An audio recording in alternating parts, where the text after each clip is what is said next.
Inimbitahan ng COMELEC ang contestant sa isang segment ng It's Showtime na sinabing hindi raw siya pamilyar sa tungkulin ng komisyon. Gustong malaman ng COMELEC, saan sila nagkulang? Saksi, si Ian Cruz. Viral ngayon sa social media ang sagot ng 20 anyos na si Heart Aquino sa Sexy Babe segment ng noontime show na It's Showtime. Ano ang mensahe mo sa COMELEC?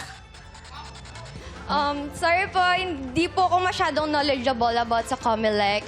Sabi ni Aquino, hindi pa siya nakakaboto. Wala rin daw silang TV at hindi rin madalas lumabas sa kanyang social media feed ang COMELEC.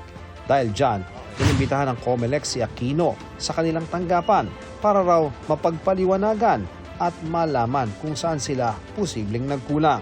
Nalulungkot po ako, parang failure po ang COMELEC. Parang kami po may kasalanan doon. Parang hindi po namin napapahayag mabuti sa sambayanan kung sino kami. Maaaring siya ay representasyon ng madami pa mga Pilipinong hindi po naalalaan yung ating mga ginagawa. Kaya ang gusto naming alamin bakit.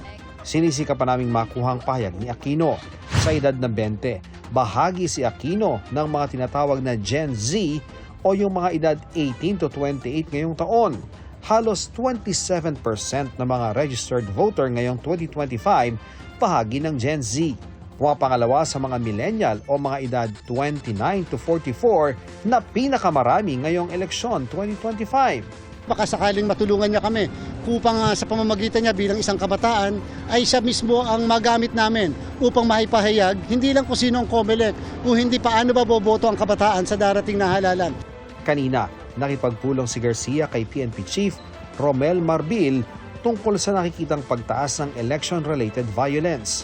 Yung election-related violence base doon sa naibigay sa atin na suma ng ating Philippine National Police ay 29. Kaya lang sinabi rin natin na ito po ba ay updated na o ito ay kakailanganin ng update. At inamin naman po sa atin ng PNP na hinihintay pa nila yung reports ng halos 6 na rehiyon ng ating bansa.